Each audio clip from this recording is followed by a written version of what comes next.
Hello, everyone, and welcome to the Film Box Podcast, a movie podcast where each week we reach onto our shelves and revisit the films we own on physical media, whether it's a classic we've watched countless times or a hidden gem we're seeing for the very first time. From Blu-ray and 4K to VHS and DVD, we're taking a look back at films throughout history, good or bad. I'm your host, Aaryn Souza, and I'm joined today by my good friends, Connor Jameson and Jasmine Chapatwala. How you guys doing? Doing good. Good. And today we are taking a look back at John Boorman's King Arthur epic Excalibur from 1981. Let's get into it. And I need all of you to stop what you're doing and listen. Come on, everybody. Here we go. It's 106 miles to Chicago.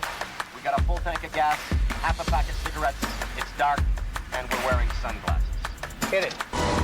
Hello, boys! I'm back!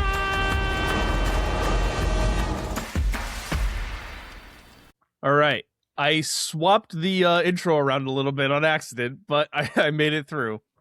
So we're talking about Excalibur this week. This was my choice, so I'll ask myself why I chose this movie. So this was a film that I, growing up, had seen in my parents' movie collection. I never watched it, but I was always like, that seems interesting. And then wouldn't watch it. It was like the old Snapcase DVD of it, which I will show off. And then like kind of forgot about it years and years later. And then all of a sudden it was a whole big thing because Arrow announced they were doing a 4K Excalibur re-release. And it was like, oh, this is kind of top of mind again. And then we ended up doing Medieval May, and I was like, yeah, sounds like a good time to finally watch this thing that I've put off multiple times. So I will ask you, my fine friends, is this the peak of the King Arthur type movie or the King Arthur legend in film? Yes. I'll give it. I think because we'll get into the reasons really why, but I think it balances that mythical aspect really well with the actual story. So yeah, I think I would go with yes. I don't think I've seen any others, so I really can't speak to it besides Monty Python, and we'll talk about the scores at the very end, and you can judge it by that. But I mean, it's definitely like, from what I remember reading about the King Arthur story, it definitely brought it to life in a very, very fascinating way. Yeah, it's interesting because one of my other questions that I have written down here is, why can no one get this story right? Because like the King Arthur tale is one of the most iconic folk tales ever of all time. You know, it's one of those things that has stayed through the history of mankind. And yet, like, I'm looking up like what are the best King Arthur movies, and it's like, yeah, Excalibur, but we'll talk about that in this review. Like, you know, there's some issues with this movie. Or it's like the Guy Ritchie King Arthur movies, and it's like, that's really what we're comparing it to? Or like the animated Sword in the Stone. And that's kind of your real big options for truly epic scale storytelling for this kind of story. It's really weird. Mm-hmm. I mean, I don't know if it's just like daunting or if it's just like they are just like, you know what? I feel like it's more interesting to build off this time and build off this story and make something completely new. Because there's a lot of really good just medieval stories in general that I feel like are maybe a little better than just the King Arthur story. And I don't know, maybe that's why. It's so strange. I don't really get it. Yeah. And my other question too I had before we kind of dive into our letterbox is, like, is this the peak of medieval storytelling? Um, I would say no. Definitely not. and is it movies or TV that is the peak? Probably Because like when I think medieval, I'm thinking more Game of Thrones type. yeah.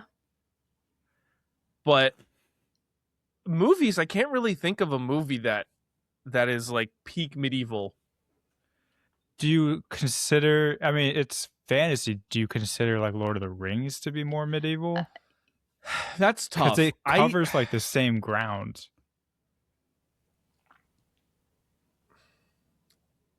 That's a great question. My inclination to say that's more pure fantasy. But it shares a lot of the same space. It's very much sword and sorcery type. Yeah. So maybe that is. I mean, taking that out of it, Akira Kurosawa probably owned the genre. Yeah. So yeah, fair. Well, his is too very samurai, which yeah, still same era. Same idea. It's interesting. I don't know. It's weird that we don't get more movies like this. Mm-hmm. Okay, well, we're gonna dive in to Excalibur, but we got to talk about what we've been watching lately. So, Jasmine, you can kick us off there. Okay. I watched Audition on recommendation for something I would like after seeing Obsession. Yeah. Did you like it? I did. Shocking. Wasn't expecting that movie to be what it was because I've seen just like the cover and it's been on my watch list forever. And I was like, okay, this is not what I thought it was, but it's pretty awesome. Pretty great movie. I rewatched Casino. Great choice. Good pull. Yeah. It's been a while and I'd only Casino. seen it once. And I was like, everyone, says this is the best of the best. I still think I like Goodfellas more. I love Casino. Rewatched Obsession in the theater. So good. Nice. Saw Star Wars The Mandalorian and Grogu. Yeah, do you want to talk about it? It's terrible, in my opinion. Not to be like one of the haters. I just don't feel like there's enough of like a narrative through storyline that you can call it a movie right off the bat. And I just think like it's just so like slop, like genuinely. And it's so sad because like there's not a single arc. It's uninspired performances. Jeremy Allen White, terrible. Sigourney Weaver is really saw a phoning clip it of in his. her 2 scenes. 100%. I will say I think the one person who I kind of enjoyed watching was Martin Scorsese's character. I was like, there's a little energy here. Like, okay, like why not? So much of it, I'm just like, my problem with Star Wars now is it doesn't feel like it exists in its own world. There's too much of our world in it. So I'm like, this is too much like Earth. I don't know. I'm over it. Yeah, there were elements that I actually relatively enjoyed my time in the movie, which is like kind of counterbalanced with the fact that I don't think that this is a TV series. This is 2 episodes of a TV series that they jammed together. Connor, are you ever going to see this? No. Okay, I figured not. So spoilers for The Mandalorian and Grogu, because I'm going to talk about it a little bit. Essentially, like the whole idea of the whole story is just we got to go find Rod of the Hutt. Oh, hey, we found Rod of the Hutt. Oh, hey, we're gonna work with Rod of the Hutt to get out, and then that's it. Like Mando and Grogu, neither the titular duo, neither of them have anything to do. Like they have no development. They announced well before the movie that Grogu will not speak in this movie. So it's like, what is the point? Like, what are we even doing here? Yeah. And then I watched the movie and I was like, oh, they literally were just like, here, let's hang Grogu in front of the audience and make them laugh and buy more Grogu toys. Yeah. That's pretty much it. Yeah. I mean, my idea is that it's literally based on the like park. Yeah. So I mean, they've done it before with Disney, and it just felt like they were advertising for the park. literally every single It's- moment. It was it's tough. yeah, not a fan. Also, let me just mention one thing that just took me out every time. The yoked up hut looked so funny. So bad. I It's so was like, bad. this is so goofy and silly, and like that's one of the moments where I'm like, this looks too much like Earth. Like they're doing a massage gun on its muscles. I'm like, dude, like where are we? Like this Yeah. is not Star Wars anymore. So yeah, My issue mainly was also with the dialogue, where it was Mhm. literally like, "Hey guys, you have to go find my nephew, Rod of the Hut." And Amanda walks in, he's like, "I heard I need to go find your nephew, Rod of the Hut." yep, And then they find Rod of the Hut, and he's like, "You know, my uncle or my father, Jabba the Hutt. yeah, I don't want to be like him. I'm my own man." And then 5 minutes later, he's like, "Did you know that I'm the son of Jabba the Hutt?" And it's Yeah. like, shut up. I Yeah. get it. And he says it just like that too. Like I like like so upsetting to me. The line delivery was just so bad. Yeah. But It was rough. It was rough. real rough. I And saw then- someone tweet this morning. Sorry, No, one you're more thing good. about it.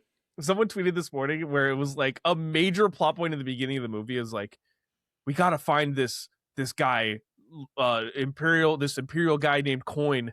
He's the secret to all of this. We gotta find out Yeah. what the Empire is up to. And then they never find out what the Empire's up to. No. That's just No. it.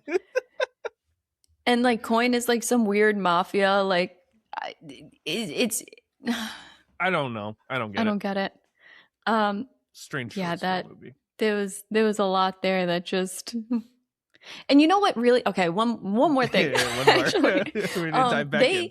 They set up for Grogu to be like potentially passed off Mhm. to Rod of the, like you see in moments of the two of them together, and like, oh, they're both gonna live for hundreds of years past Mando. And there's like a lot of like little detail that's like, hey, what's gonna happen to the kid when you can't watch over him anymore? And they constantly say no solution is given to that. Yeah, there's a whole moment too where it's like where Mando's like, "You go on the ship. I can't fit. I'll hold them off." And I literally sat in the theater watching that moment. I was like, "He's not getting on that fucking ship." No. And then 5 minutes later, guess who comes back? It's Literally. Grogu. Yeah. It's like, fuck off, man. It's Have some goofy, conviction. for Kill sure. off Mando. I don't even give a shit. No, at this point, what else does he have to do? Yeah. Yeah. So following that, about 20 minutes into the film, I was like, yeah, I'm gonna need to see something else after this. So I got my tickets for Passenger and saw that late at night. Nice. Yeah, exactly. We needed one kind of bummer horror movie in the horror movie month of May. This was it Ugh. for me. And then Excalibur. Lovely. So jam-packed. Yeah. What do you got to drink? Oh, I make a salted honey iced latte with oat milk. Oh, very nice. Very fancy. Oh, thanks. With my little Nespresso. Mm. You know how it is. Yeah, fancy. So I was traveling a lot of the week. So the first half of the week I didn't get to watch anything. Second half of the week, in the course of 3 days, I watched 8 movies. So I was kind of going ham. All stuff on my watch list, and then The Mandalorian and Grogu. So I'm just gonna run down everything that I've seen. Started off with the movie Passion, which is a Brian De Palma film from 2012. It's an erotic thriller in classic De Palma fashion with Rachel McAdams about a high-powered exec who steals an idea from one of her underlings, and it's an interesting movie. Kind of boring though. It's like the interesting idea, the execution was rather boring, which is a shame from De Palma. Followed it up with the 1984 film Against All Odds, which is Jeff Bridges' film, where he is a pro football player who's like kind of being forced out of the game. And in order to save his career, he takes a job with a local mob boss to find the mob boss's girlfriend in Mexico. And then Jeff Bridges and the girlfriend fall in love. So it's pretty cool. Yeah. It's like a romance thriller, which is a cool genre that I haven't really seen before. Pretty fun. Then I watched the movie Desert Hearts, and kind of starts my dive into more LGBTQ type cinema, which is, for whatever reason, what I've been exploring this past week. Love. Desert Hearts is a phenomenal film. This is a 1985 movie starring, hold on, I can tell you, Helen Shaver and Patricia Charbonneau, about a woman who travels to Reno, a professor, kind of high society professor, travels to Reno to get a divorce from her husband, and there falls in love with a woman who's like a small town, works on a farm type of girl. They fall in love. Is set in the 1950s, late 1950s, so there's a lot of stigma around that sort of romance. It is an absolute masterpiece, directed by Donna Deitch or Deitch. I don't know how to pronounce her last name. Really good movie. Definitely recommend checking it out. I gave it a 5-star. It's literally a masterpiece. Love that. Followed it up with a rom-com, I would say, called Imagine Me and You from 2005 with Lena Headey. It's basically about a woman who is getting married and then sees another woman who's her florist at her wedding and immediately falls in love with that woman. Kind of cool. Should. Cool Yeah. concept. Pretty funny. Execution, it was enjoyable. Kind of falls into some of the tropes of like, we're supposed to be rooting for these two women, but I feel bad for the guy who's getting essentially cheated on. I'm like, man, this sucks for this dude. But it was a good movie. Watched Mando Grogu, watched Excalibur. We're talking about that today. Then I watched the 2004 movie My Summer of Love, which is Emily Blunt's first film, about people in it, two women in England who fall in love during a course of a summer. Pretty cool. Good movie. And then finish that up with the movie Sleeping Beauty, which is very disturbing. And I'm not going to say any more about it because if you want to check it out, it's there. But it is a very disturbing, very kind of Eyes Wide Shut type movie, where it's like, here's a not really secret society, but like a secret world for the ultra wealthy where women are exploited for the pleasure of wealthy old men. It's really a wild story. Kind of executed as a little boring at times. There's a lot more potential, but very interesting. Very, like, if you like Eyes Wide Shut, you'd like this movie. And that's what I watched. Nice. What a lineup. Yeah, What are you it's really drinking, weird. bud? I've got a Dunkin' Zero Sugar Blackberry Tangerine Refresher. Lovely. Nice. And Connor, what have you been watching? So I started off with Casino, first time watch. Oh, you both watched Casino. We should I have know. done a Casino I pod. kind of love that. Yeah. Casino is basically two movies. First half is really fun, but the second half I think is more enjoyable when there's an actual story going on. Then I Right. watched Predator Badlands, which I thought was fine, but I kind of just had that on in the background. I was giving Nate a haircut. Then I watched Obsession. Reviews out. So far, movie of the year for me. It's on our Substack. So go to Yep. firstpicturehouse.com for that. Follow that up. Faces of Death, the new one with Dacre Montgomery and Barbie Ferreira. And I thought it was pretty good, except everything in this movie could have just been solved if people did their jobs. It's literally about content moderation, and she sees people getting murdered on her platform and just allows them to get posted. Interesting. To the point where like she even calls her boss over and it's like, hey, it looks like this guy's getting electrocuted. And her boss is like, that's fine. It's probably fake. Okay. Good stuff. And you see that they have the option of flagging for violence. Nope. Pass it through. Interesting. Oh no. But really good performances there. I liked it. Then I watched Hoppers, kind of mellow down. Yeah, cleanse the It palate. was cute. I liked it. What'd you think probably- of the body horror in it? Honestly, it kind of took me by surprise. Like Yeah, at first, it's yeah, very I was like- surprising. I was like, having a good time with cute little beavers and whatnot, and then they just take over. They become like the mayor or whatever John Hamm is, and I was like, oh, Yeah. oh. Interesting. Well, speaking of a little body horror, then I watched Lee Cronin's The Mummy. Ah. It's so funny because I don't know if it's Blumhouse or Universal. They've been very loud and clear that this is not part of their Mummy series. And I think Lee Cronin has been very clear that this is also not like a mummy movie. This is like an Evil Dead movie Mhm. that just has a mummy in it. Interesting. Because if you just plop that as a sequel into his Evil Dead movie, makes total sense. But besides that, I thought, it's just fine.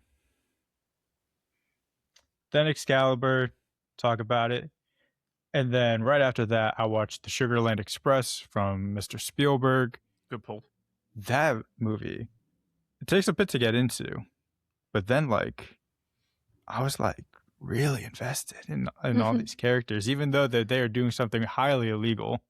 Mm. And I think knowing that it's based on an actual event kind of helps, with all that sympathy. What I like about that movie is you can see the early parts of what makes Spielberg in that movie. Mm-hmm. You can see the big set pieces and the well blocked staging and all of that kind of stuff. It's all there, and it's this is just before Jaws. You can see all of that stuff kind of coming together. It's really cool. The heavy emphasis on family. And, Yes. Yep. Yeah. That's good it. stuff. What are you drinking? I got a Rain Nice. orange dreamsicle. I've literally been staring at it all episode because I'm tired and I needed. Oh, you haven't opened it. Nope. Wonderful. He was waiting for the crack. Just waiting for the Yeah, I had to crack it. Maybe what I'll do next time is ask who has to crack open a drink, and then Yeah. you can go first. It's who has to go to the bathroom? You guys can go first. Yeah, right. We're saying, one more thing about Mando, and he's seething. It's please. I'm just come on, let me go. And then I ran through all of my stuff, which You know what? Maybe Connor goes first next week, just in case. I'll let you guys know if I have a canned beverage. So let's talk about Excalibur. That's what we're here to do today. Yes. So, have any of you seen this movie before? No. No. What is this? Oh, so this is a first time watch across the board. I've seen Whoa. TikTok edits. Oh God. Well, so do any of you own this movie? No. I didn't know if I would like it enough. Don't worry, I've got a copy for each of you. Oh boy. So Oh, wow. I'll start off with the Snapcase DVD, which is the one that I remember from my parents' house, or from growing up. This is what we had in the house. I love Snapcases. I've made this clear. It's pretty cool. Just your general Snapcase. Tried to watch it, practically unwatchable on DVD format. Looks like shit. Then I bought this copy, which is the Blu-ray from Walmart. This was $10. They did a re-release of it with this cool slipcase, but essentially it's just a Blu-ray of it. Didn't watch it there, so I don't know how it is. Then I gave in and got the Arrow 4K special edition, limited edition box of Excalibur for a movie I had not seen until yesterday. But it was on sale. It has a very cool booklet of essays and stuff about Oh, cool. the movie. It's a 3-disc set with 2 discs of special features, and also character art cards, which I won't show that one because there are boobs in that one. But T. I think it's literally Helen Mirren, but it's straight up just her naked. And I'm like, why did they include that on this? But the back of the art cards are very cool. They're like Oh, all wow. different art pieces on the movie. It's very, very cool. So there's 6 of those.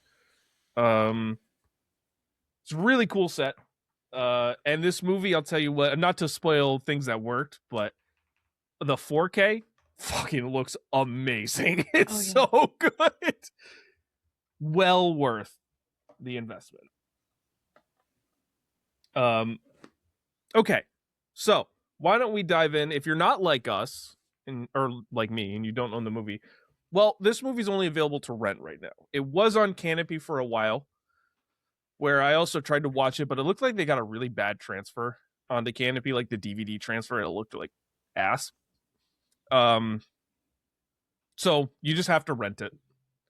$3.99 on Prime or wherever. Oh, it was on sale for me. Oh. It was only 99 cents. Oh, well, that's a steal. Yeah, come on now. Go. Where? I'm pretty sure I watched it on Prime, but it said 99 cents. Oh, I rented off YouTube. Oh, okay. I refuse to watch movies on Prime if I can help it. Oh, fair enough. That's fair. So if you're unfamiliar with this movie, this is a 1981 epic dark medieval fantasy film directed by John Boorman, who is a 2-time Academy Award nominee director for Deliverance, the was that Burt Reynolds, I think, in the John Voight film. Mm-hmm. Is it Burt Reynolds? I don't remember. And for Hope and Glory, which he was also Academy Award nominated for, as well as directing Exorcist 2, which I don't know if that one's good or not. No. Oh, that's tough. Okay. He also, I found this really interesting. He is one of the things that he didn't do was he, back in the 80s, tried to develop a Lord of the Rings adaptation in the 1980s. Okay. Couldn't get it off the ground, but he was kind of the vision behind that. I can imagine his work on Excalibur had something to do with them wanting him to do Lord of the Rings. This was also written and produced by John Boorman. Cinematography by Alex Thompson, who didn't know who he was going into this, but he shot Labyrinth, Alien 3, Demolition Man, and the 1996 adaptation of Hamlet by Kenneth Branagh, and was Academy Award nominated for this movie on Excalibur. Nice. Distributed by Warner Bros. Released April 10th, 1981, with a runtime of 141 minutes and a budget estimated to be around $11 million. How much did this movie make at the box office? 30. I'm thinking a little higher, like 40. But I don't know if that's too high. I was thinking Split the difference. Oh, 35. Really? 35. Nice. It made 35 at the box office.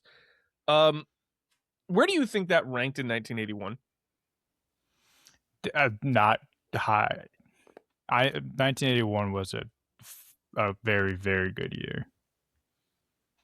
So I would say like maybe like 20th. Okay. I was gonna say like I don't know if it would be 20, so I'm gonna go again like 30. Maybe it'll be 25 again. It was 18th. Oh. Ooh. Close. So, Connor again, almost nailing Killing it. So your top 10 at the box office in 1981. Do you want me to start from 10 or 1? 10. Start from 10. Okay, Time Bandits, the Terry Gilliam film, which is really good. $42 million. The Four Seasons, I don't know what that is. Never heard of the Four Seasons. I'm actually going to look it up. The Four Seasons from 1981 is an Alan Alda, Carol Burnett film. Looks like it was made for old people. That made $50 million at the box office. That was your number 9. For Your Eyes Only, the James Bond film, was $54 million. Chariots of Fire, I believe, Best Picture winner Chariots of Fire at this year's Oscars. That made $58 million. That was a phenomenon. The Cannonball Run. I don't know this movie either. Cannonball Run is a racing movie with Burt Reynolds and Jackie Chan as Subaru driver number 1. That's and a crazy. Not to derail that. That's based on a true thing too, and that's pretty crazy. It's basically you drive from like one corner of the country to the other side of the country, all in one go, and you have to try to beat in like, I don't even know, some stupid crazy time. Let's see. I'm interested, but it has a 29% on Rotten Tomatoes. I'm not saying the movie is any good, but I'm saying like there's the Cannonball Run is an actual thing where you drive from like, I think it's like New York or like Mass maybe. Oof. And you drive all the way to like California. That's pretty, honestly, without stopping. That's sick, and I would 100% watch a movie about that. Here's what the critics' consensus says about Cannonball Run. Cannonball Run casts a bevy of famous faces as its wacky racers, but forgets to give them characters to play, resulting in 90 dull minutes that feel like a marathon. That's tough. It's tough stuff. Yeah, this cast is literally Burt Reynolds, Dom DeLuise, Roger Moore, Farrah Fawcett, Dean Martin, Sammy Davis Jr. Crazy cast. Yeah. Obviously quite boring. Stripes was number 5, $85 million. The movie Arthur, I don't know what that is. It made $95 million in 1981. Wow. I've never heard of it. It is a film, it's a romantic comedy directed by Steve Gordon. Wealthy New York City playboy Arthur Bach, played by Dudley Moore, is perpetually drunk and completely rudderless, dutifully supported by his sharp-tongued and quick-witted butler Hobson. Arthur reluctantly prepares to enter into an arranged marriage with heiress Susan Johnson when he meets Linda Maroli, a waitress from Queen. Actually, that might be pretty good. I might have to watch this movie. Number 3, Superman 2, $108 million. Number 2, On Golden Pond, $119 million. And of course, number 1, the absolute phenomenon, Raiders of the Lost Ark, $212 million at the box office. So there's your top 10. I've got a new movie to put on my watch list.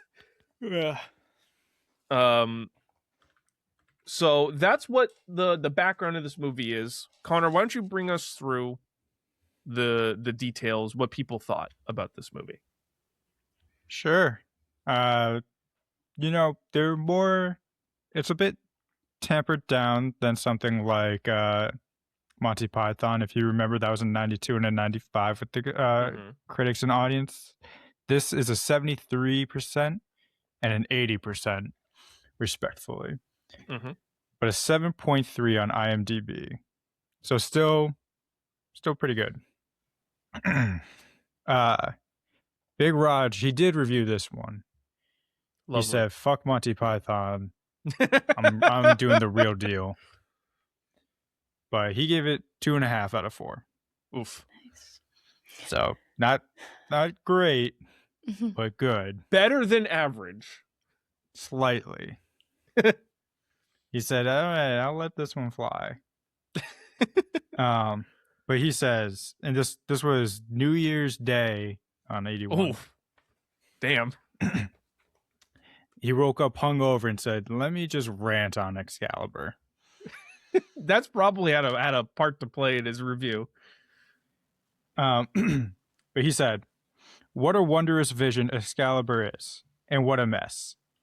This wildly ambitious retelling of the legend of King Arthur is a haunting and violent version of the Dark Ages and the heroic figures who we dream populated them. But it's rough going for anyone determined to be sure what is happening from scene to scene. All of this is buried in such a wealth of detail, such an impenetrable atmosphere, such tumultuous alarms and excursions, that the audience is quite likely to lose its place. John Boorman, the director of Excalibur, is brilliant at staging the life and times of Arthur. The film is a triumph of production design, costumes, and special effects, but he hasn't hammered out a clear storyline. His male characters, bearded and hiding within medieval helmets, sometimes look and sound like one another. If Robert Bresson's Lancelot of the Lake in 1973, deliberately made all the knights into interchangeable clanking clones, Boorman seems to have arrived at the same place inadvertently. This is a film we almost have to squint to see and to understand. Wow. He's not wrong. He said that's the thing. He's really not wrong. There's one thing about Raj, he's often right. Yeah. I tend to agree with a lot of his takes. Yeah, especially when we were doing our what was it? Our holy fuck, why can't I remember what we did in February? What was that called? Like our the romances. Oh, period piece romances for the girls? Yeah, when he hated and now you can't remember the movie. He hated yeah. Was it Sense and Sensibility? Was it Pride and Prejudice? Was it Little? It wasn't Little Women.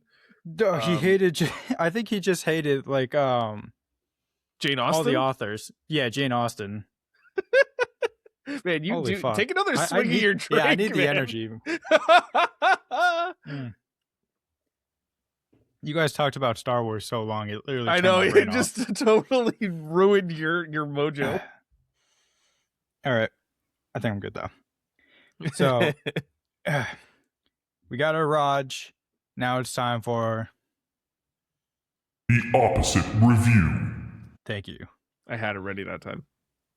So this one comes from circumspect_Penelope, who says, the pain. And she put this out on my sister's birthday in 2006, 3/12. Oh, nice. So happy birthday, Lauren. This is among the worst movies I've seen. I once read that the Monty Python boys, having made the hilarious and clever Monty Python and the Holy Grail in 1975, were amazed to see this movie. It contains essentially everything that they parodied in their own film, but is so terribly earnest about everything. The dialogue is pretty awful, but nothing compared to the shocking performances of all the actors involved. And why, oh why, must they wear plate armor all the time? Apart from being historically inaccurate, it is just stupid from a common sense point of view. All in all, I can see nothing good about Excalibur, except possibly for the unintentional giggles at its awfulness. Yeah. That makes sense. Some fairness there. There's some look. This is going to be a fun one to talk about because there's a lot of good and there's a lot of bad. Yeah. So why don't we dive right in and talk about? Well, actually, Connor, you have to bring us through the plot if you can somehow. Yeah. Bring us through the Another plot of swig. Excalibur. Good luck. Thank you. All right. I'm probably going to mess up so many of these names too. I'll help you out. Don't worry. No, just let me roll, and then we can course correct after.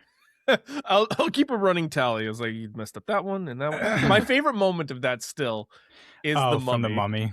Yeah. That was so good. I'm probably going to mess this up. And an immediate mess up. Yes. All right. Good stuff. So, in the Dark Ages, Merlin grants King Uther Excalibur, making him king of the land. Merlin then uses his charm of making to allow Uther to sleep with his rival, the Duke of Cornwall's wife, in exchange for their child.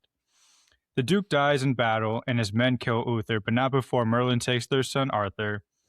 And Uther, Jesus Christ, Uther and Arthur, that's... Yeah, it's a choice. Thrusts Excalibur into a stone, declaring whoever takes it out to be king. Arthur is raised to be a squire for his foster brother Kay, and at a jousting tournament, inadvertently pulls a sword from the stone. Knight Leodegrance pledges his allegiance to Arthur, but the other knights disapprove, leading to a battle where Arthur defeats them, earning their allegiance while falling in love with his daughter Guinevere. Years later, Arthur duels Lancelot and defeats him thanks to the power in Excalibur, earning his allegiance as well. Arthur and his knights create his round table and his castle Camelot, but Lancelot and Guinevere secretly fall in love with each other as foretold by Merlin. At their wedding, Arthur's half-sister Morgana returns and reveals to Merlin that she is a sorceress, while Lancelot recruits beggar Percival to become a knight. Lancelot and Guinevere eventually consummate their love, leading to Morgana trapping Merlin and stealing his charm of making, which she uses to trick Arthur into bearing her as son Mordred. The land becomes barren, and the knights are tasked with finding the Holy Grail, which leads to most of their death except Percival, who resists Morgana and is able to claim the Grail for Arthur. Merlin tricks Morgana into reciting the spell again, aging her to Mordred's murderous disgust. Arthur leads his remaining men into battle against Mordred, and it ends as they mortally wound each other. Arthur has Percival cast Excalibur into the water for the next rightful king, and the movie ends as Percival watches Arthur be taken away on a ship to Avalon. That's Excalibur. Did you get all that? It's a lot. Yeah. I will start you off with what works. With that point there, it is a real feat that they adapted this entire story into a movie. And you just got to give them credit for that. It's really impressive. Mm-hmm. I maybe did they need a little bit more time? Probably. But they did it's just a lot of stuff to adapt. What did you guys like about this movie? I mean, it's atmosphere. Just like you got to say it, because I know you were just talking about how the 4K like looks. Mm-hmm. I can't even imagine what that would look like. It was pristine. And yeah, it's got like a really like it's cozy but very dreamlike. Mm-hmm. And I don't think I've ever like seen a film that really captures that dreamy, mythical kind of like atmosphere the way this one does. Yeah. One of my favorite elements of that piece of it is that they specifically took green lighting and reflected it off the armor and the swords. Oh, that was all on purpose to create more of that atmosphere. It's a really cool touch that I hadn't seen before. Yeah, it's amazing. I do love that. Just kind of going off that, I think everything with this movie from a technical standpoint is just a masterpiece. I mean, we'll get into it when we talk about like the Oscars, but like the cinematography is just incredible. It's phenomenal. I know, like I joked about like the only thing I had seen about this was just like a TikTok edit, but like if the only thing you see is just kind of like clips of how good it looks, you're going to be so intrigued into wanting to watch this for sure. But like just how it's lit. It's blocked incredibly well and framed well. They, who did you say what the cinematographer was again? Alex Thompson. They do such a good job of like capturing the scale of everything. Like when there's the specific scene of like Lancelot and Percival riding back into Camelot, where you just get a grasp of how big the castle is and how small everyone else is. And it's like mystical how big they made that castle feel. Yeah. So on that point, this film was shot entirely on location in Ireland and at Ardmore Studios. So that lends a lot to it too. I mean, they went out to actual medieval castles across Ireland and shot these things. You can look at the history and see the castles that they filmed the Leodegrance battle at, and where they filmed at Camelot, and it's really cool.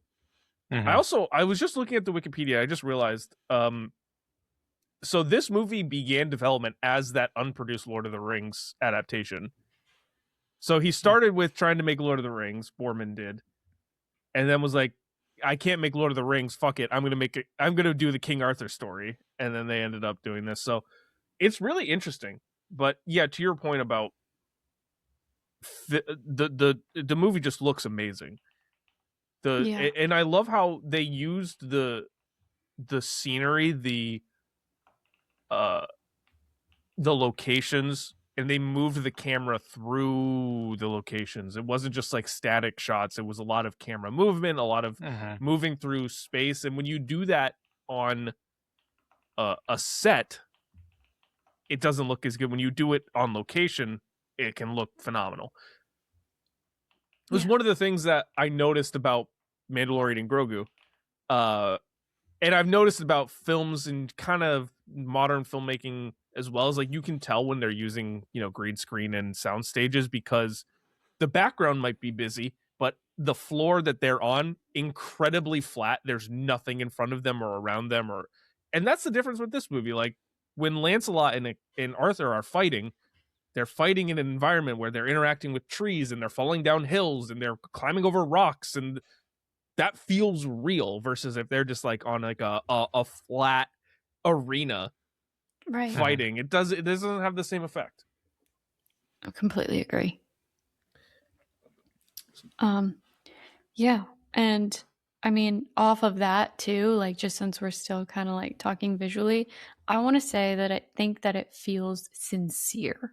Mm-hmm. Do you know, like, I don't think that it feels like earnest, sincere. Like it doesn't feel like it's just, you're putting this history lesson in front of me. It feels like there's like heart to it. And I think that visually that really comes through like incredibly well.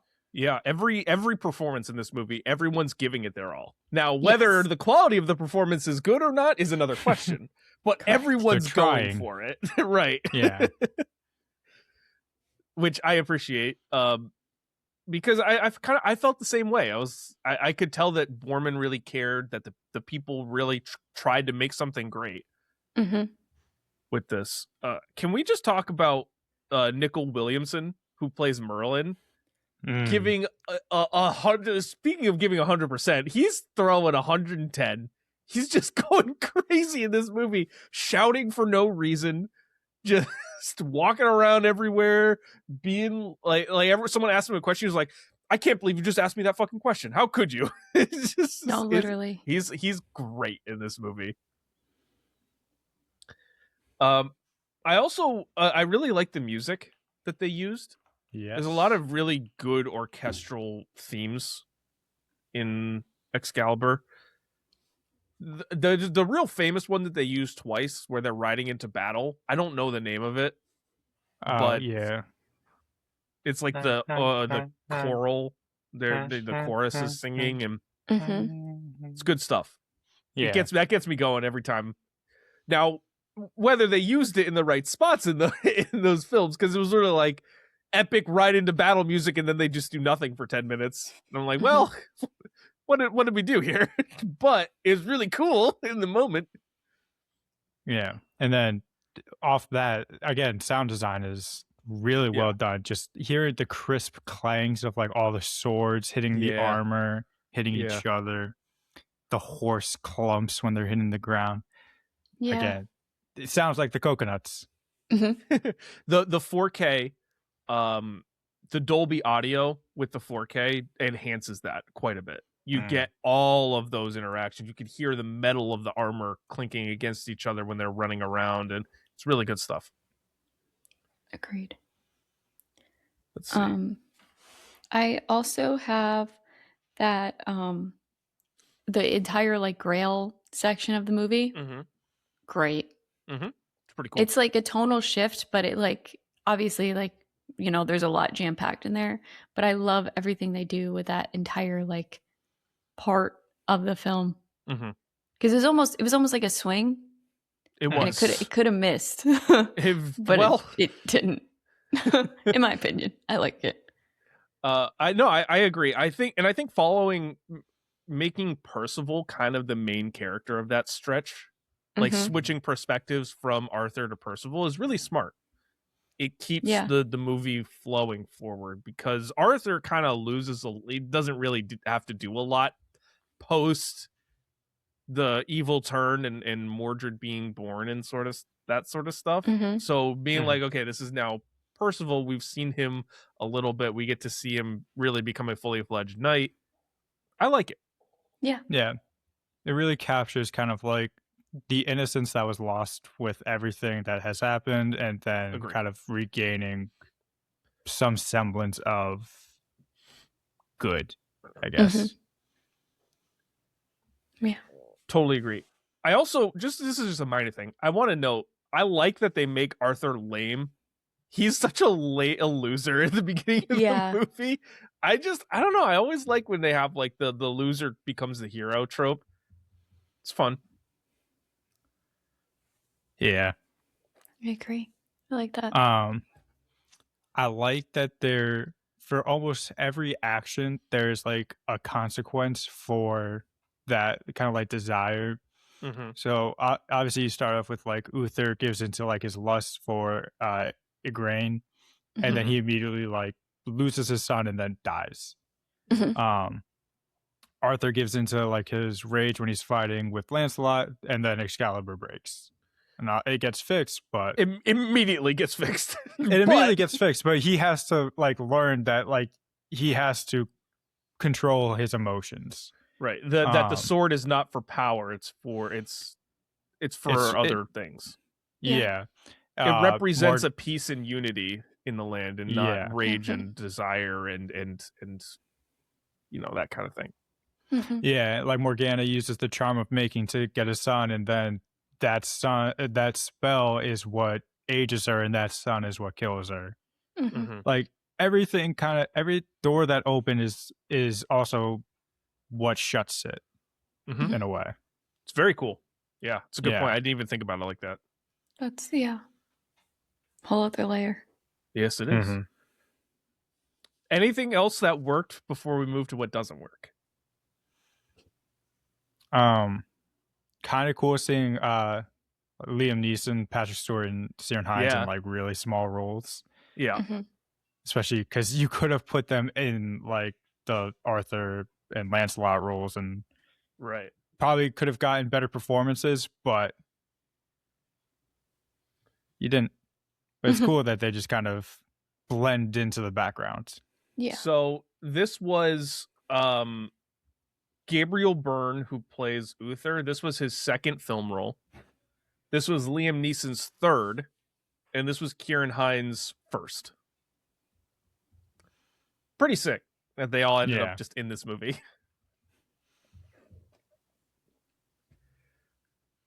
And also, Liam Neeson and Helen Mirren, they became a couple for a little while on this movie. So, there's some history going.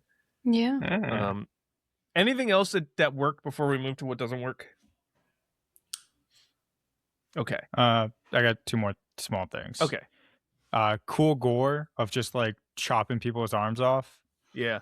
For a movie like this, and really good costume designs.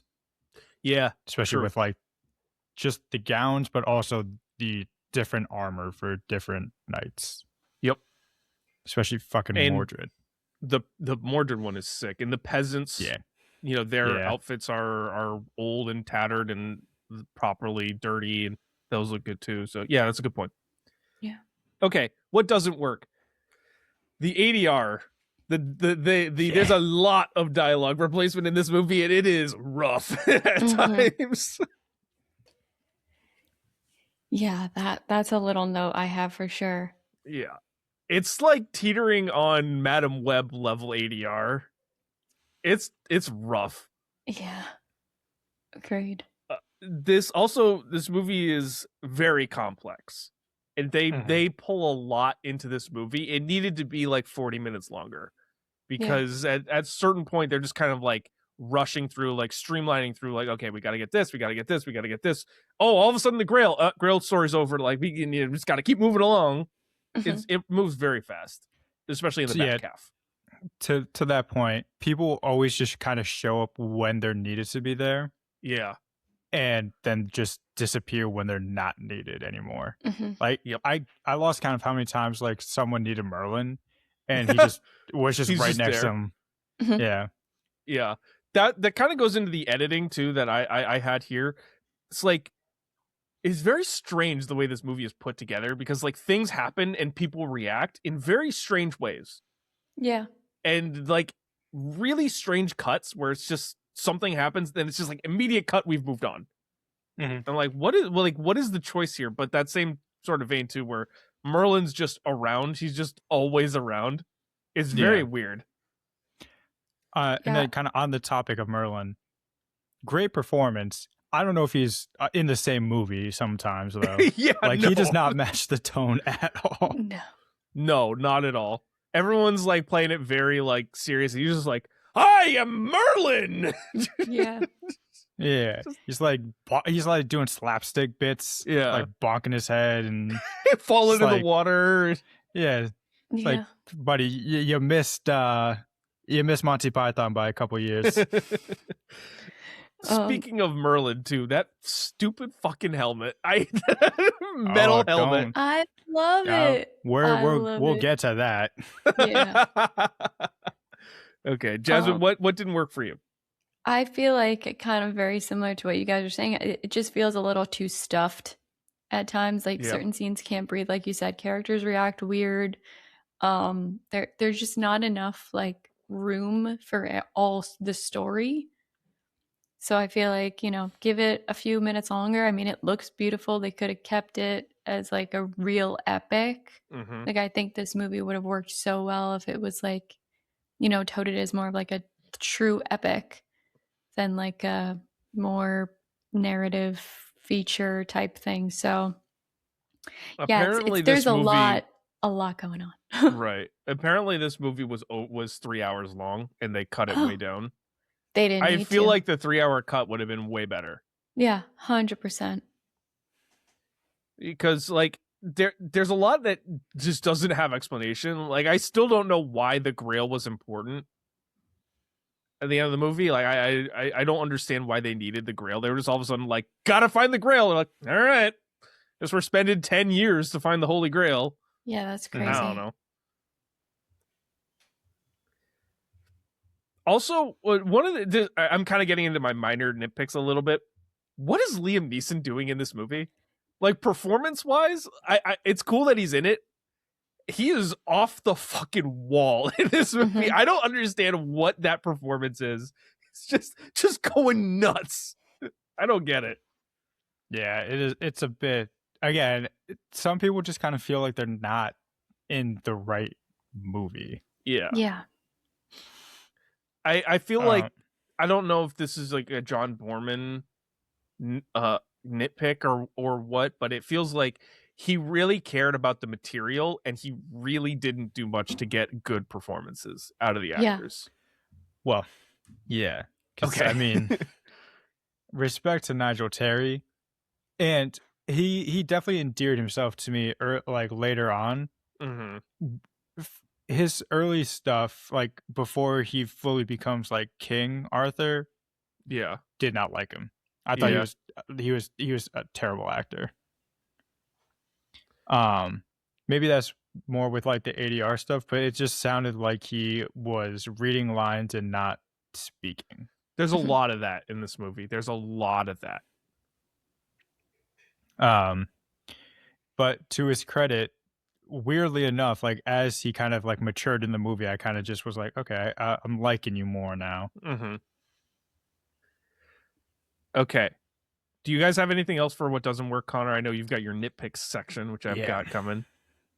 It feels like it really is like the issues with this movie are way like broad. They're like super hierarchy. Like then the nitpicks. I don't have as many like true nitpicks, Connor. I'm sure you've got a ton, but like the real issues are like bad ADR, bad performances. Like there's only so much you can say about that. Yeah, but I mean, I feel like there's so many moments that it's a really good score, and there's just so many moments that would be enhanced with the score that just they leave silent. Yeah, and then moments that have epic score for no reason. Exactly. And then the final matchup with Arthur and Mordred is so anticlimactic. Yeah. Like they have this entire battle, and then Mordred just shows up. He's like, "Father," and then just stabs him, and then Arthur stabs him, and it's just over. Yep. It's the end of it. Because I just kept like looking at the runtime. I was like, they got like 5 minutes left. Yeah, how are we not gonna fight? I guess we're not getting a fight. Okay, nitpicks. Go ahead. Yeah.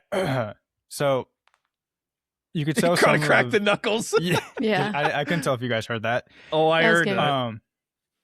So you can tell with some of the sword fighting, it's really off because you can tell that some of the actors were given swords that were too heavy. Interesting. Uther fucking with the armor on is crazy. Great That was scene. wild. Amazing scene. Amazing scene. A whole new level of protection, am I right? Yeah, right. When Arthur was going to defend Leona Grant's castle, he just kind of like basically makes his way all the way up to the tower without anyone noticing him. Yeah. Like he takes apart like this ladder and this tower, and everyone just kind of lets him. Mm-hmm. He doesn't have any armor on. Just fight him. Yeah. I don't know if this is maybe a scene that they just had to cut, or maybe I just missed it. But at what point did Arthur realize that Morgana was his sister? Because they were separated at birth, and it's only like the round table scene where he's like, Morgana, my sister. It was probably cut. Yeah. I It have had to to have been imagine cut. it was cut. Because at no other point did they meet. Yeah. This is not really a question, or this is not really a nitpick, but more of a question. Are they butt naked under their armor like Lancelot? Because that has to be so uncomfortable with all the Yeah. chafing. Yeah. It's a good pull. It's a good pull. Yeah, with the follow-up being Lancelot and Guinevere were getting freaky in the dirt. That's got to be so uncomfortable. Yeah. Like with it going everywhere. And then when Percival kind of like leaves the rabbit for Lancelot, and Lancelot's just like looking around like, who did this? Dog, who do you think left you a roasting rabbit? It didn't just do it itself. Yeah, right. That's it. Those are my nitpicks. Okay. Not as many as I thought, but Yeah. some good ones. Some Fire. real good Yeah. ones in there. Oh, yes. And then incest. That's Oh. my Yeah. nitpick. Well, it's a whole other topic. Yeah. Okay, best moments. I didn't have it in here, but fucking with a whole suit of armor on, pretty sick. Fire. That's good stuff. Pulling the sword from the stone. Yeah. I mean, classic. Yeah. The epic music riding to Leona Grant's castle, and also the one at the end. They bring it back twice, and it's completely inconsequential, but it's pretty sick. Yeah. The fight with Lancelot is really cool. Arthur and Lancelot fighting. The first time we see Camelot and kind of everything there, we get to see the castle and the people and everyone interacting. I think is really cool. And the last one I had is the final battle in the mist, including there's a shot. The fight between Arthur and Mordred is anticlimactic, but the shot of them stabbing each other with the blood moon in the background is fucking sick. Yeah. That is So very cool. That's what did you guys have? I have Arthur's final ride and then the stone, because he like pulls that out with like one arm at one point, and I was like, this is just fire. Like the other guy's man. like struggling. I don't know. I like that just classical like it's nothing. I like that. I like too that it's the sword and the stone is just in the forest, and they set up the jousting around the sword. I think is really cool. Instead of it being like a whole big thing, it's like in the castle square or whatever. It's just a random rock in the forest. It's cool. Yeah. I do also really like the fight with Lancelot, and when he's having like his home moment, and then the lady appears and she's like, yeah, all right, you get it. You should have Here you gotten it go. 5 minutes ago, and then the sword wouldn't have broken, but here you go. Everything with the lady in the lake is pretty cool. Yeah. I also had Uther riding on the dragon's breath to get back to the castle. Pretty sick.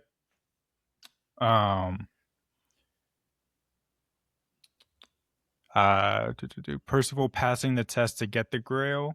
Okay, yeah. Pretty sick. And then Guinevere and Lancelot kissing for the first time. Yeah, good scene. Yeah, as well as Excalibur being cast back into the sea. Mm-hmm. Okay. What do we want to do for best moment? I think pulling the sword from the Lancelot. stone, Yeah, it's gotta be. or Yeah, that Lancelot too. fight. If we want action, Lancelot fight. If we want Yeah, just a good story moment, the pulling the sword from the stone. yeah. Okay, Connor, it's your choice category. So I gotta see what it's actually called. Okay. But I kind of referenced it a bit earlier, and I Okay. think you've done this one before. Now, if you can't tell, I am stalling. You're stalling for time. Stalling for time. Okay, so this is the We almost got it. 1-for-1 acting trade. Is there an Oh, actor okay. from a different movie in this year you trade to have in the reviewed film instead? Oh, So, 1981, stacked year for movies. Yeah. You already read off the top 10, but some other movies that came out. We obviously have Possession, Evil Dead, Blowout, Thief. So, you could basically just recast this movie just with those people. But I wanted Isabella Adjani from Possession. We're gonna swap her as Morgana. Not that Helen Mirren Okay. did bad, but like I want that energy. Okay. Yeah. I like that. it. It's a good one. I was thinking Mhm. you were going to say John Travolta from Blowout. Put Oh, him yeah, in for the sure. King Arthur role. Well, no, because here's the thing. I actually did do like a full basically recasting, Oh. and I had Harrison Ford as Lancelot and then Bruce Yep. Campbell as Arthur. Oh, good pulls. Tea. I Yeah. like that Hell one. yeah. I like that. Okay, Oscars recap. So this film was nominated for exactly one Oscar, and it was Best Cinematography for Alex Thompson, which I think he should have won, but I also... What else? Oscars 1982. Chariots of Fire won Best Picture, which is nonsense. Should have been Raiders of the Lost Ark. that's one like if you peruse like the Oscars subreddit, people don't like that one. It had its time. So Best Cinematography went to the movie Reds. I don't know anything about the movie Reds. It's a Warren Beatty film. Also nominated Excalibur, On Golden Pond, Ragtime, and Raiders of the Lost Ark. Give it to Excalibur, man. This movie is beautiful. It's the best Yeah. part. It's the best part of the movie. It's how good it looks. I think if there was a best production design, this movie wins as well. Well, there's art direction. I if don't you really count know what that in art there. direction Well, is. it counts art direction and set direction Oh, all in one. okay. So, well, all right. Raiders of the Lost Ark won. I can see that. This wasn't even nominated, which is crazy to me. Yeah, that's when I think you can sneak a nom in, For sure. maybe even costume design. Okay, yeah, I can see costume design, but definitely should have won for cinematography. I don't understand how it didn't. Mhm. Okay, Heat Check, the best performance by a one scene character. I've got a couple options here. I put down Gabriel Byrne as Uther because he's really only in it for like less than 10 minutes, Yeah. just throwing heat. And then Charlie He's Boorman. in Heat. Okay. Charlie Boorman, who is John Boorman's son, plays young Mordred. Just what a great 30 seconds. Takes the helmet off. He's like, "Hey guys," and that's it. It's good stuff, Yeah. man. Making fun of a kid. Yeah, it's great stuff. That's what I got. Yeah. Any other choices?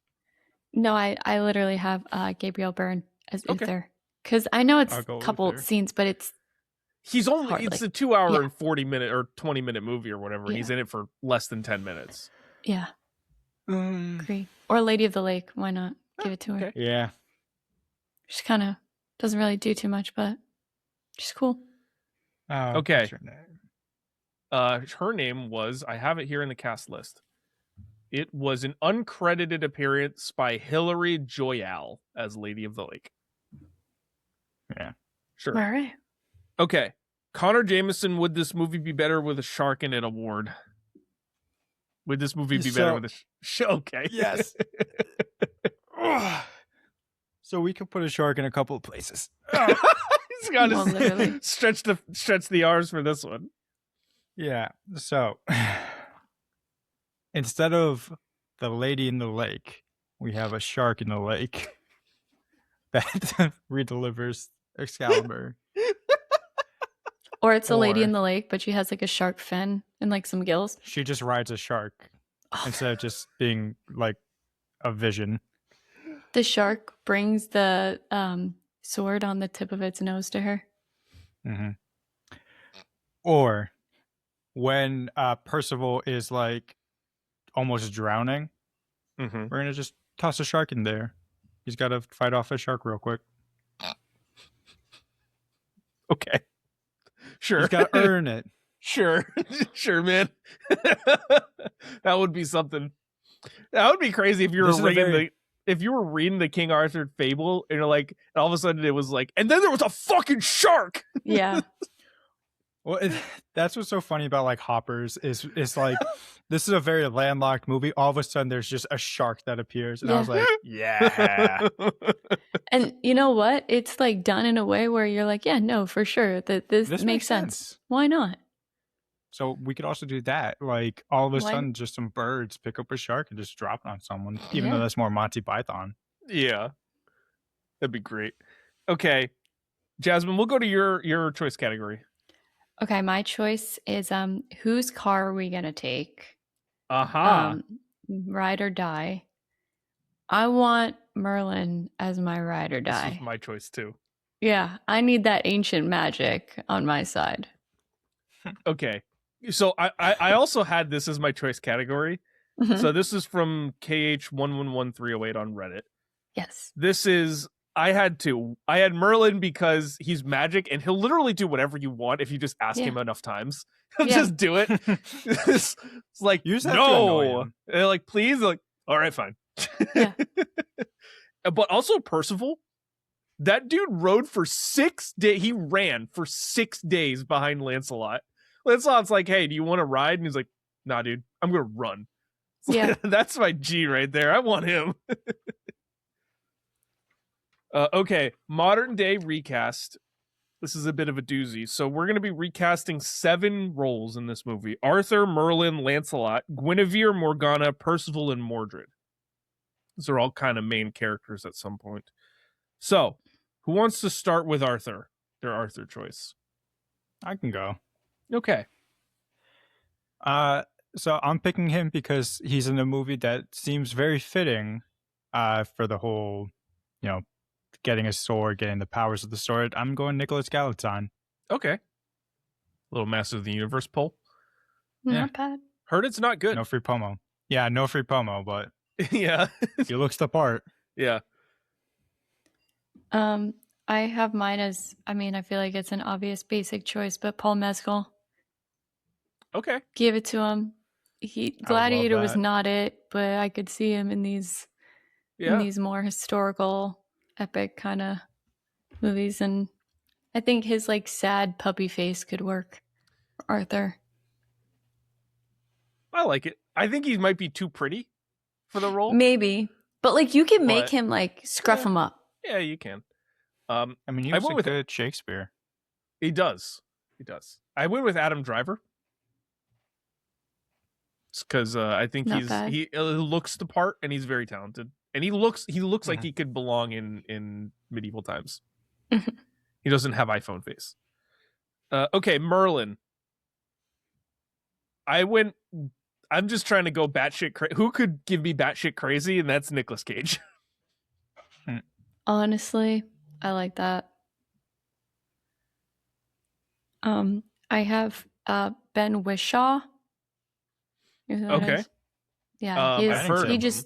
he looks like he belongs in this movie, and I think as Merlin, he'd be pretty awesome. I kind of thought about him for Arthur too. Yeah. Yeah. I went on the same path as you, Aaryn, except I went Willem Dafoe. That was my other choice. See. That was my Yeah. other choice. It's either him or Ethan Hawke. Yeah. Okay. just someone who can just go completely over the top for no reason. Okay, Lancelot. I went again, someone who has some history in sort of these medieval fantasy films, who kind of he's a lot prettier, but can handle himself in a fight. Richard Madden. I like that. Yeah. I have Harris Dickinson. Okay. I feel like, especially playing like opposite Paul Mescal, like two of them together. They've got a vibe. And they're both in the new Beatles movies. There you go. So, just trying to brotherly love,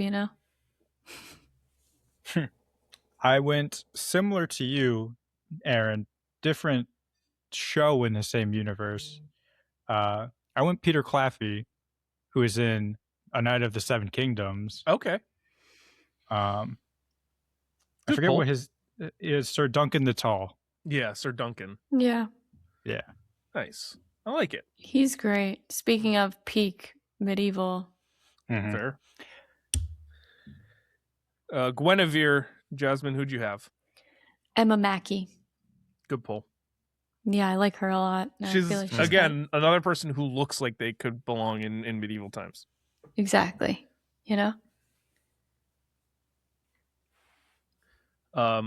I went with my girl Karen Gillan.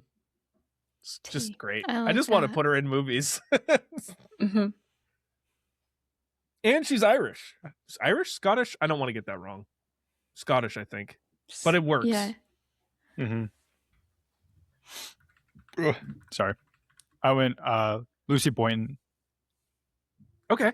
She's got some history doing some I don't know if it's medieval work, but she's done some historical work. Yep. I like it. It's a good pick. Okay. Morgana. I went with Kirsten Dunst. Just need someone who can be like powerful. And Kirsten Dunst is very powerful. And a little bit older, so she can play kind of the whole range of Morgana. And I'm specifically thinking like evil Morgana at the end. Mm-hmm. Good stuff. I think that's what I was going for too with mine. I went with Eva Green. Okay. Because I was like, for the evil Morgana. Yeah. I picked Carrie Condon. Good one. Another good pull. We're kind of on fire here. Mm-hmm. Okay, Percival. You actually mentioned him before. My choice, Dacre Montgomery. Ooh. Okay. Yeah. Just feel like he can kill it, and I feel like not getting too many like interesting roles like this, but I could see him killing someone. He's a good like actor. He's a good actor too, and I feel like he of the Stranger Things bunch, I feel like he probably should have had the breakout that other people have had. Yeah. I think there's still time for him. He's an excellent actor. There definitely is, because he's gotten good roles. They're just not like the breakout roles. Right. Exactly. I think Power Rangers kind of fucked him up. Yeah. Probably. That could have been it. My cousin named his son after Dacre Montgomery. Oh, wow. Oh, interesting. Pretty cool. It's a good name. It is a cool name. Okay. I had Patrick Schwarzenegger for mine. I saw a picture of him with long hair, and I was like, that's definitely Percival. Yeah. I don't know much else about him, but I think he could do it. Mm-hmm. He was in one episode of like Gen V, which is that boys spin-off show. Yep. And he was pretty awesome in that. Obviously he was in the White Lotus too. Like, I think he can do it. He gets a little bit of a bad rep for the Nepo stuff, but he's I mean, who isn't a Nepo baby in Hollywood at this point? Yeah. There are people where I'm like, oh, this is a really cool actor. He came up on his own. It's like, nah, he's got his cousins, George Lucas. Like, his cousin's the CEO of Netflix. Yeah. It's like, okay, well, never mind. That was like me finding out Curry Barker, the director of Obsession, is Clive Barker's kid. Yeah. It's like, you've got a nice foot in the door anyways. Yeah, I'm like, oh, okay. All right, so fine. Yeah. I went Mason Thames. Okay. Oh, nice.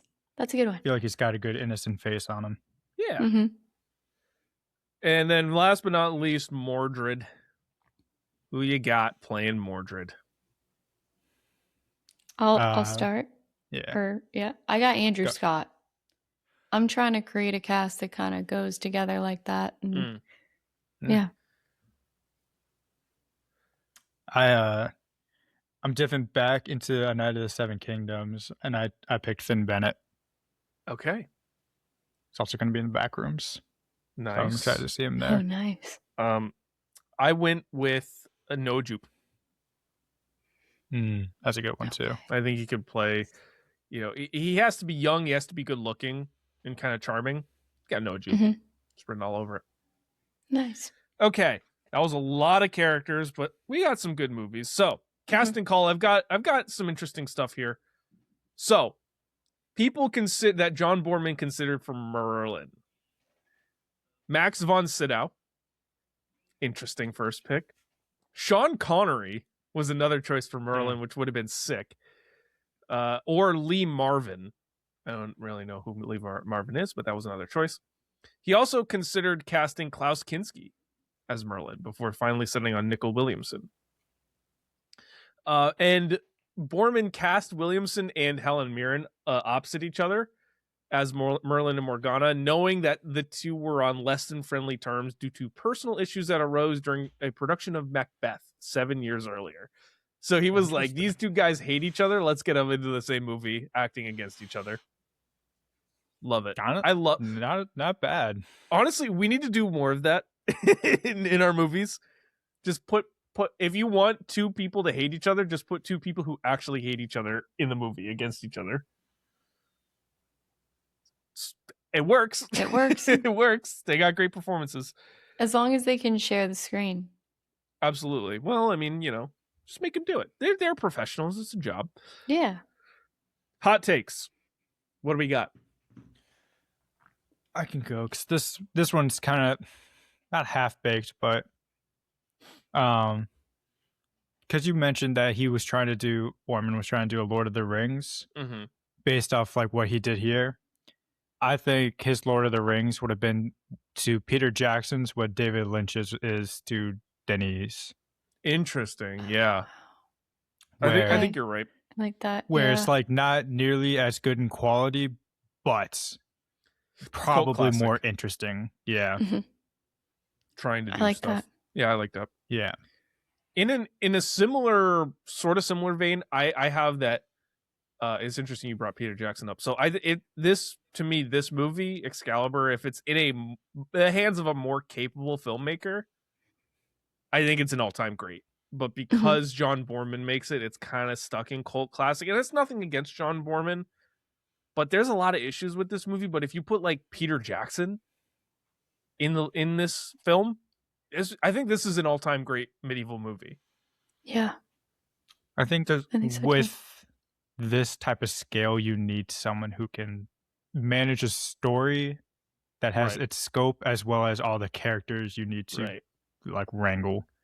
An actor's director and someone who can focus on story and then let the guys like Alex Thompson focus on adapting the work. Like you need to be able to adapt the story and get the best performances you can. And you need, it's just, there's a lot that feels very messy, but you can, like we said before, you can tell that Boorman really cares about this story, but you need someone who's got a little bit more capability, I think. See that. My hot take is that this movie has a lot of like destiny themes and like, everyone has their destiny and its fate and all that, right? Except that it's all just Merlin playing chess with them. Yeah. Like they're all literally sleepwalking through this movie without Merlin, like kind of guiding every single little move. So like, who is it really their destiny, or is it just what Merlin decided their destiny is? That's fair. It's a good point. Yeah, it was like a lukewarm take. It was just what I was taking from it. I was like, damn, without him, like, what would these people do? Honestly, they wouldn't have gotten. They would have just been war. No one would have gotten Excalibur. Yeah, and that would have been it. Just vibes. Yeah, just Whole way. vibes. Yeah. Okay, I do have a paying homage. One thing from this movie. So, John Boorman noted that the scene where Sir Percival approached the dead and desiccated knight during the Grail quest is a direct reference to the movie The Seventh Seal, which is Ingmar Bergman's film. Yeah. Thought that was really cool. Yeah. There's always something with these films. Very cool. Is this movie ruined by technology? Uh, I had not really. I wanted to include this because it was kind of like a meh.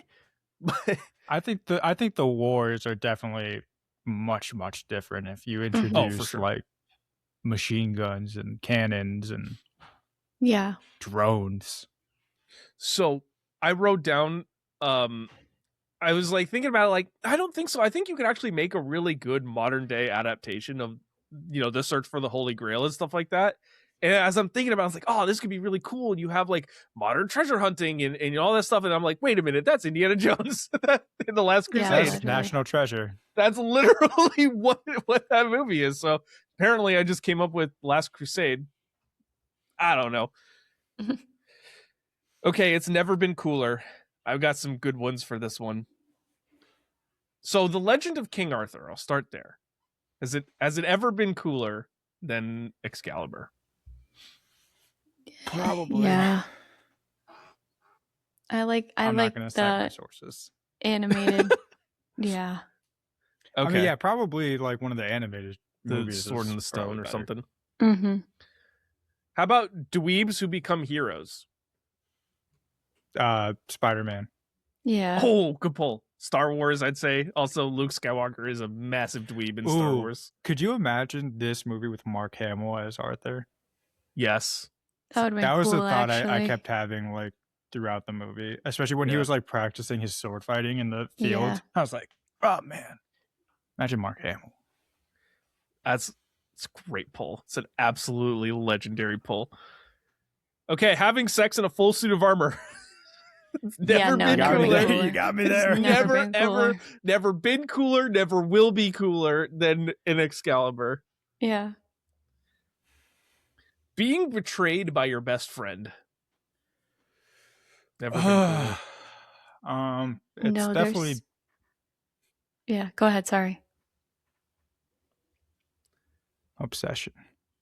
Oh, Tea. uh-oh.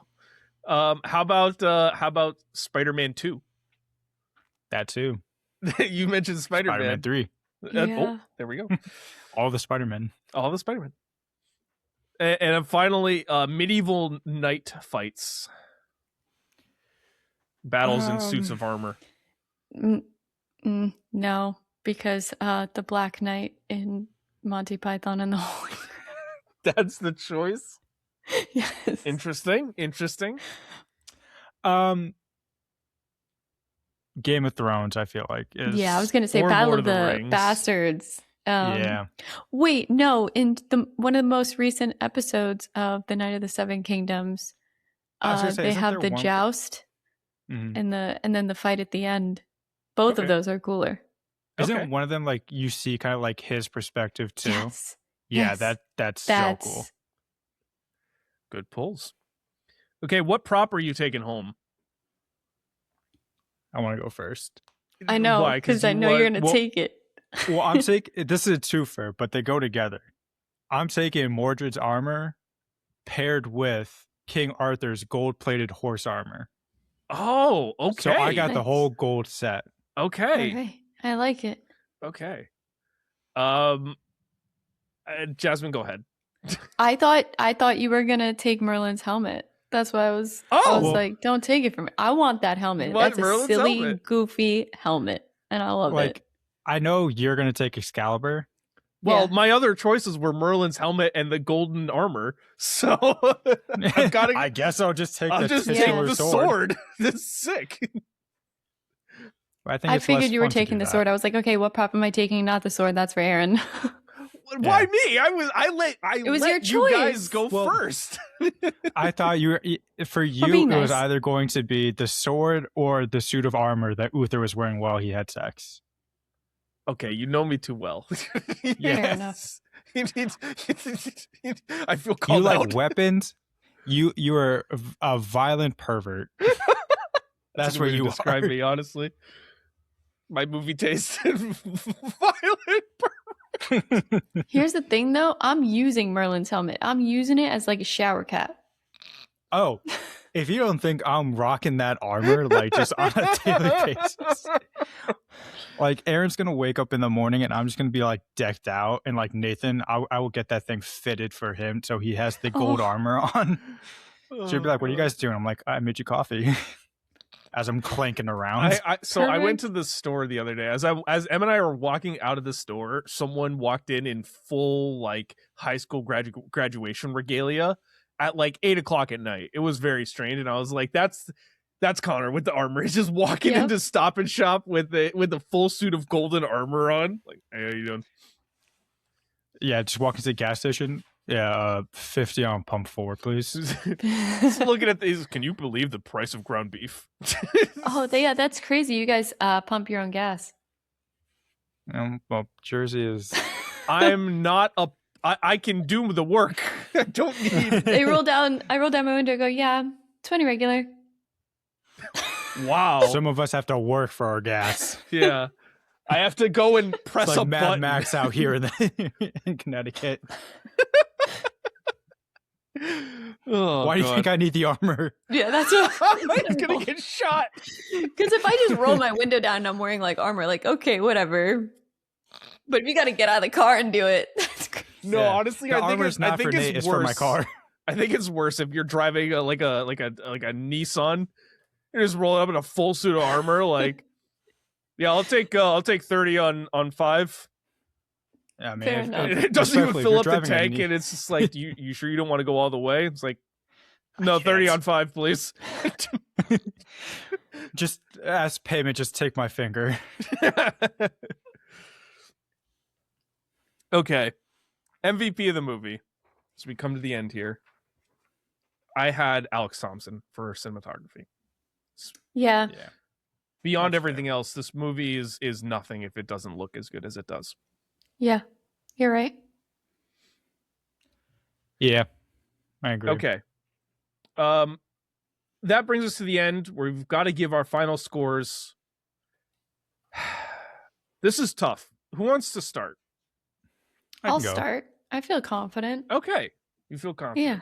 I'm going solid 3.7. Oh, That's- wow. That's a lot higher than I expected. Oh, really? Yeah, no. I think it's so like pretty, and again, it's a lot of myth to throw in, but it's a great like cozy movie, and I'm kind of a history nerd, so I like all that kind of mythical medieval stuff. I liked it, and I see myself rewatching it a lot, or at least just having it on, Okay. just for the vibe. Yeah, it is a So- vibes movie for sure. Yeah, But you and could again, put Excalibur on at like a party with friends, and it's a vibe. You don't Yeah, have to pay much exactly. attention to it. You can just kind of lock in. It's like, oh, the guy's having sex in a suit of armor. Oh, these knights are fighting, and then Yeah. just tune Oh, out. is that Lancelot's nutsack? Yep. and just the dreamlike atmosphere. I think I haven't seen that as well realized in film as in this film. So I'm gonna go 3.7, not 3.75. Teetering more on the 3.5 side, but Just Yeah. slightly. Yeah. Okay. I'm torn because on one hand, as in the way that we just described it as a vibes movie, cult classic, am I going to enjoy it? This is a 5-star masterpiece. In execution, if I'm actually looking at this film as a well-made film or not, it's got some issues. It's got a lot of issues. Man, I'm so torn because I really want to give it a 5-star, but it's not a 5. It's like, you know what? I'm just going to say it's a 2.8. 2.8. It's got a lot of issues. That's a It's got a drastic lot yeah, of. it does. No, it's for got a sure. lot of but problems. 2.8. I love it. That's In pure going from a rewatchability 5 to a fashion. 2.8. Yes. Yeah, right. Isn't In- that crazy? From a 5, I was like I thought thinking you were gonna like, say like I'll give it a 4. yeah, No. It's it's hard for me. It is a great vibes movie. It is not a very, and it's not a very This man well. gave Sharknado a 3. I did. Well, because Sharknado knew what it was doing. Like, they knew it was bad. Yeah. This movie, they try a lot. And there's like, it's like almost 3 stars purely based on the cinematography and the vibe of the film. The Mhm. performances are they try, but they're uneven at best. The Yeah. direction is not great. The editing is really bad at times. Mhm. But it's so much fun to watch that honestly it really doesn't even matter. And I will rewatch it, but if I'm objectively looking at this movie from a critical standpoint, from a pure filmmaking standpoint, it's got a lot of problems. So 2.8, with the caveat that it is a 5 on vibes and rewatchability, and like I will put it on. The But 4K you'll put on for sure. oh, dude, this thing is like, if we're having people over and we're not going to be really paying attention, I'm putting on Excalibur. Yeah. I guess to be fair, you did give Bram Stoker's Dracula a 2.88 as well. So they're It kind feels of very like, similar. they're kind of in like that same bucket for you. Yeah. Can't agree with you there, but Well, trying to for be me- a bit more objective, because I've Yeah. noticed myself too, like every time I watch a movie, it's like if I enjoyed it, it's like 3.5, 4, whatever. I got to be a little bit more objective here. that's fair for you, but I like keeping my buckets because like Yeah. for this is a movie that honestly at times feels like a fever dream. Mhm. At times it's really incoherent from a story perspective and from like an acting perspective, but at the same time I'm completely hooked into it, Yeah. like just with how good it looks, how good it sounds, and just like the overall story. So I'm giving it like a 3.5, where like I Nice. would definitely revisit this. I don't know if I'd invest in the 4K, but I would What- definitely. What'd you say? When we hang out, or whatever, if you're ever up here, or if I go down to you, I'll bring it and you can just see how good it looks on 4K. Mhm. Okay. Okay, so that brings us to an average score of 3.33, which actually feels like a good score for this movie. Yeah. So 3.33 is 65th on the total list of movies that we have reviewed, just above the 40-Year-Old Virgin, and just below Tommy Boy. And one spot above that is Bram Stoker's Dracula, and one spot above that is Monty Python and the Holy Grail. So we're right That in makes that sense. solid setting here. We did 3 medieval movies. Not a single one got an average score higher than a 3.4. So maybe this is not our vibe. Mm-mm. We tried.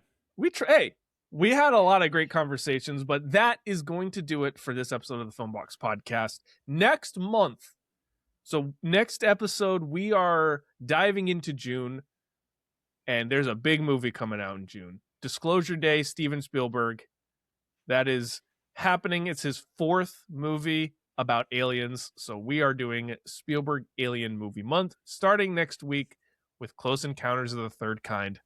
So tune in next week. If you like what you listen to, leave a rating, subscribe, follow us on your favorite podcast platform. You can follow our Substack. I've got a newsletter going every week, every Friday, called Real Reflections. It's the other content. Connor's been writing reviews again about horror movies that are coming out. And I guess anything else you want to write about. And you can check out Jasmine on TikTok. She's been doing a lot of work growing really quickly. Just hit 10K, which is awesome. Yes. So she makes a lot of great content, a lot of good stuff. So please check her out there. And you can go to our socials as well. We're almost at 1,000 followers on TikTok for the Film Box. So make sure to check us out there. You can go to our other socials, Instagram, YouTube, whatever, for all kinds of stuff there. And go to our Letterboxd accounts. You can see what we're watching when we're watching. You don't have to wait for each episode to find out. And with that said, that is going to do it for for this episode of the Filmbox Podcast. We'll see you next time. Peace. Bye.